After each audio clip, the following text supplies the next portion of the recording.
इस सब के लिए आप जिम्मेदार मुझे मानते अच्छा हैं? ये लगता है कि उनकी इतनी प्रॉब्लम्स हैं, वो स्ट्रगल कर रही थी। इसमें मैं ज्यादा नहीं बोलूंगा क्योंकि इसके बारे में सिर्फ उनको बोलने का हक है। लेकिन अच्छा मुझे ये लगा कि उनकी तकलीफें हैं, लेकिन वो फिर भी दूसरों की तकलीफें सॉल्व करने के लिए कदम उठा रही हैं, जो मुझे बहुत अच्छा लगा। नहीं तो आपने जो शुरुआत में बात की, तो आप क्या अपने आप को जिम्मेदार मानते हैं इन सब हालात के लिए? देखिए, मैं आपको ये कहूंगा कि कोई भी बच्चा जो है या कोई भी इंसान जो है, एक तो हम जो जिस चीज़ों से हम पैदा होते हैं, हमको अपने माँ बाप से कुछ चीज़ें मिलती हैं, हमारे क्या कहते हैं डीएनए में कुछ चीज़ें, जीन्स में हमको मिलती हैं, और तो उसका कुछ असर होता है हम पर।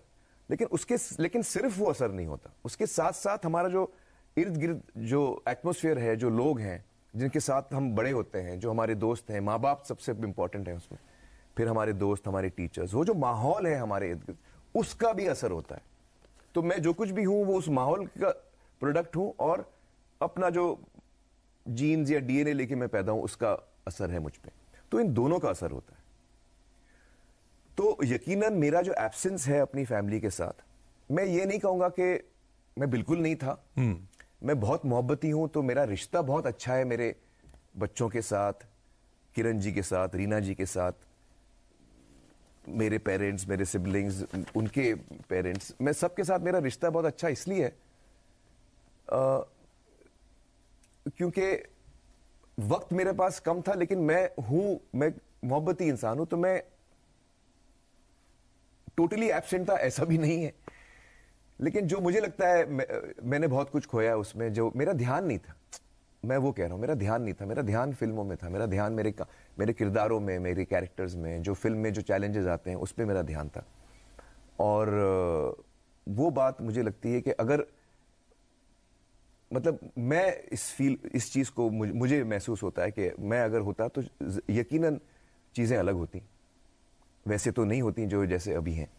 लेकिन ठीक है, जो हुआ वो हुआ। अगर मैं उस चीज को लेकर रोता ही रहूंगा तो फिर वो भी सही नहीं है।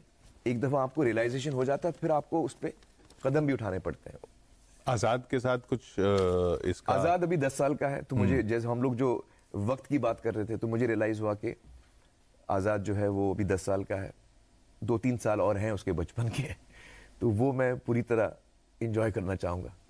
लेकिन पेरेंट्स का, और इत्तेफाक से किरण जी भी अपनी फिल्म बना रही हैं इस वक्त, उसकी फिल्म की शूटिंग चल रही है। अच्छा। तो पिछले 4-6 महीनों से वो भी बहुत बिजी रही हैं प्री प्रोडक्शन में। इस वक्त उनकी शूटिंग चल रही है जैसे हम बात कर रहे हैं। तो मैं पूरी जिम्मेदारी आजाद की मैंने उस वक्त उठाई, और खुशी खुशी, क्योंकि मुझे ये सारी चीजों का एहसास भी हो चुका था।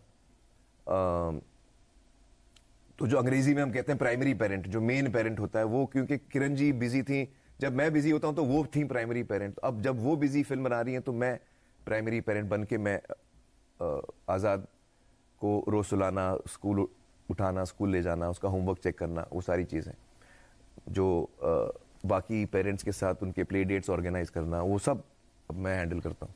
तो नहीं, पेरेंट्स का इस तरीके से जिम्मेदारी संभालना वो तो अच्छी बात है ही, लेकिन आपको क्या ज्यादा गलत लगता है कि पेपर बच्चे को ये भी तो पता चल रहा है ना कि पेरेंट्स अब हस्बैंड वाइफ नहीं है? बहुत इंटरेस्टिंग चीज। एक्चुअली हमने सबसे पहला जो इंसान था जिसको हमने बताया, किरण जी और मैंने, वो था आजाद। तो आजाद को हमने बताया कि हमें ऐसे लगता है, पहले हमने उसको बताया कि शादी क्या होती है, बहुत छोटा है, कि शादी क्या होती है और लोग क्यों शादी करते हैं और हमने क्यों शादी की, और लोगों का क्या नजरिया है, आमतौर पे डिवोर्स क्यों होते हैं, उसका क्या मतलब होता है, और हम क्यों कर रहे हैं। तो उसको ये फर्क बहुत जल्दी समझ में आ गया। और सबसे बड़ी बात मैं आपको बताऊं कि बच्चे जो होते हैं ना, उनके दिल में वो समझ जाते हैं कि माँ बाप के बीच में कुछ टेंशन है या नहीं है। आप भले उनके सामने बात करें या ना करें, वो समझ जाएंगे कि कुछ गड़बड़ है। और हम उसको बोल रहे हैं कि भाई हम अब उस चीज पे जाने वाले जिसका नाम है डिवोर्स, आजाद।